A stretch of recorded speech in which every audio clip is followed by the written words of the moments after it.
मैंने हमेशा से एग्जाम्पल सेट करके रखा है और बताया है और बताते रहता हूं कि आंसू की कीमत तब पता चलता है जब आपके आंखों से निकलती है। दर्द का पता तब चलता है जब आपके शरीर से वो दर्द कराहता है। गरीबी की पता तब चलती है जब आपके घर पे वो गरीबी दस्तक देती है। तब गरीबी का परिभाषा पता चलता है, उस दर्द का पता चलता है जब आपके शरीर से वो कराहता है व्यक्ति। और आंसू की कीमत तब पता चलता है जब खुद की आंखों से वो आंसू निकलती है, तब पता चलता है। ये एग्जाम्पल सेट कर रहा हूं मैं शिवसेना के बड़बोले सांसद संजय राउत जी पे। संजय राउत जी के ऊपर में सिर्फ एक एफआईआर हुआ है तो इतने डर गए हैं, इतने सहम गए हैं, इतने गिड़गिड़ाने लगे हैं कि अपने सारे सांसदों को दिल्ली में भेज दिया और कह दिया कि राकेश अस्थाना जो कि दिल्ली के पुलिस कमिश्नर हैं उनसे जाके मिलिए और कहिए कि एफआईआर वापस कर लें। संजय राउत जी, तिवारी भैया पूछ रहे हैं आपसे सवाल कि जब अर्णव गोस्वामी के साथ जब हो रहा था तो उस समय ऐसा आपको लगा था कि क्या अर्णव गोस्वामी को भी एक बार पुलिस कमिश्नर से मिलना चाहिए और पूछना चाहिए कि आप मेरे ऊपर में ऐसी कार्रवाई क्यों कर रहे हैं? क्या कंगना रनौत कभी, उसको भी तो दर्द लगा था, क्या कंगना रनौत ने कभी मुंबई के पुलिस कमिश्नर परमबीर सिंह तत्कालिक जब थे, क्या उनसे मिलके ये कही कि मेरे खिलाफ जो एफआईआर किया गया है क्या वापस लेंगे आप? लेकिन आपको और आपके ऊपर में जब कार्रवाई होने की तलवार लटक रही है, गिरफ्तारी की तलवार लटक रही है, तो आप गिड़गिड़ाना शुरू कर दिए हैं माननीय सांसद संजय राउत जी।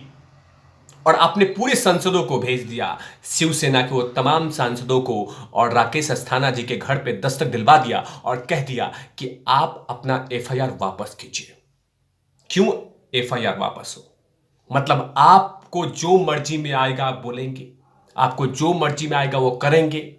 आप किसी को हरामखोर बोल देंगे, आप किसी को कुछ भी बोल देंगे, आप किसी को कुछ भी छोटी सी बातें बोल देंगे, आप किसी को गरिया देंगे, आप ईडी को बीजेपी ऑफिस बोल देंगे, सीबीआई को कुछ भी बोल देंगे। संजय राउत जी, आप ही हैं ना जिन्होंने सीबीआई और ईडी को कुत्ता से संबोधित किया था।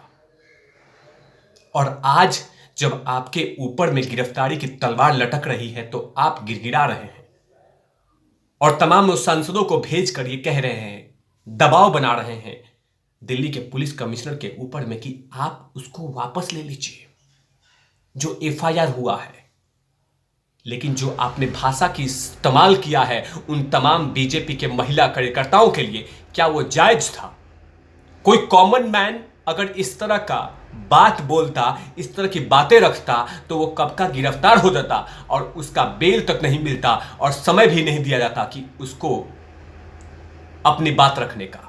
लेकिन आज माननीय सांसद साहब के ऊपर में एफआईआर दर्ज कराई है दीप्ति भारद्वाज जो कि भारतीय जनता पार्टी की नेता हैं और उन्होंने मंडावली थाने में संजय राउत के खिलाफ एक एफआईआर दर्ज करा दिया है और कहीं ना कहीं उसके तलवार लटक रहे हैं। तो इसीलिए कहा जा रहा है कि अब इस एफआईआर को वापस ले लीजिए, दबाव बनाया जा रहा है। संजय राउत जी, ये वक्त का पहिया है। एक समय था जब अर्णव गोस्वामी के साथ भी नोचानोची हुआ था। ये वक्त का पहिया है संजय राउत जी, जब कंगना बहन के साथ भी नोचानोची हुआ था। ये वक्त का पहिया है जब एक नोबल ऑफिसर के साथ उनका आंख फोड़ने का काम किया गया था। ये वक्त का पहिया है। और आज आपके खिलाफ जब एक एफआईआर होता है तो आप इस तरह से दबाव बनाते हैं क्योंकि आप माननीय सांसद हैं, आपको अधिकार दिया गया है, आपको तमाम और राइट्स दिए गए हैं, वो तमाम चीजें कही गई है कि आपको जो मर्जी में आएगा वो बोल देंगे। संजय राउत जी एक मराठी चैनल पे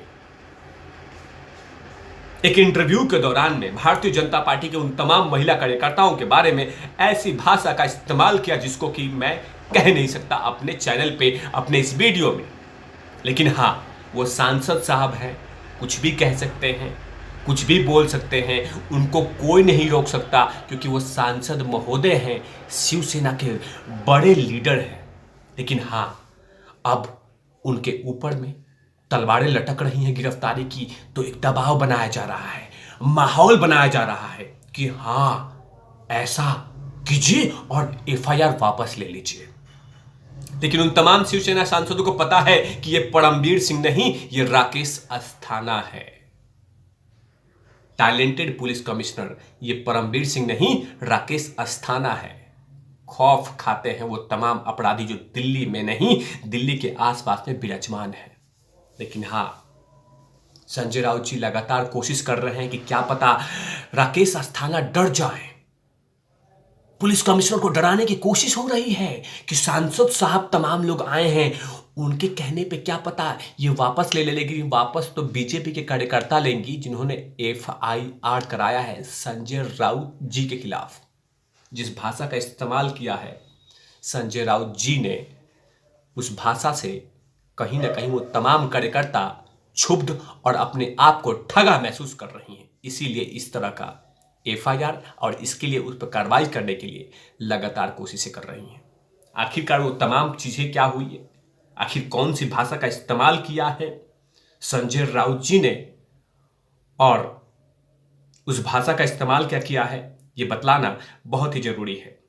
दीप्ति ने आरोप लगाया है कि उनकी टिप्पणी से भाजपा कार्यकर्ता अपमानित महसूस कर रहे हैं। अपनी शिकायत में दीप्ति की ओर से इंटरव्यू की प्रति पुलिस को सौंप दी गई है। जांच के बाद पुलिस ने रविवार को इस संबंध में आईपीसी धारा 500 और 509 के मानहानि और अपशब्दों का प्रयोग का मामला दर्ज कर लिया है। मतलब कहीं पे भी कोई आशंका नहीं है। और आखिरकार दीप्ति राउत जी कौन है जिन्होंने एफआईआर करवाया है। दीप्ति राउत भारद्वाज ने कहा है कि गुरुवार को एक निजी मराठी चैनल की ओर से शिवसेना के राज्यसभा सांसद संजय राउत का इंटरव्यू चल रहा था। उन्होंने अपने इंटरव्यू में भाजपा कार्यकर्ताओं के खिलाफ अभद्र टिप्पणी की और इस इंटरव्यू को देखकर आहत होकर दीप्ति राउत भारद्वाज ने सोचा कि क्यों नहीं इनके ऊपर में एफआईआर कर दे। दूसरे के ऊपर में तो एफआईआर खूब करते हैं, दूसरों को हरामखोर खूब बोलते हैं, किसी को गाली दे देते हैं, किसी को कुछ भी बोल देते हैं, चौड़े हो जाते हैं और कहते हैं कि मैं तो माननीय सांसद हूं। सांसद साहब, बोलने का अधिकार तो सबको है, लेकिन हां मर्यादा भाषा रखनी चाहिए। लेकिन हां उसमें कहीं कहां चुपचाप रहने वाले हैं संजय राउत जी।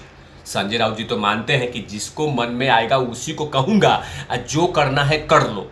इसीलिए दीप्ति राउत ने जो करना है कर लो को लेकर एफआईआर करा दिया है और उसी एफआईआर से खौफ होके शिवसेना के सांसद अब अपने सांसदों को वहां भेज के दबाव बना रहे हैं और कह रहे हैं कि ये तमाम जो एफआईआर हुआ इसको वापस ले लीजिए, क्योंकि हमें अपने सांसद को गिरफ्तार नहीं करवाना है। लेकिन जवाब भारी पड़ेगा। जब तक माफी नहीं मांग लेते तब तक चैन से नहीं बैठेंगे बीजेपी के कार्यकर्ता जिन्होंने एफआईआर कराया है। यही है कॉमन मैन की ताकत। तब तक के लिए आप देख रहे तिवारी भैया, मैं हूं वेद प्रकाश, कैमरामैन ध्रुव लाठी के साथ। Over out lovies.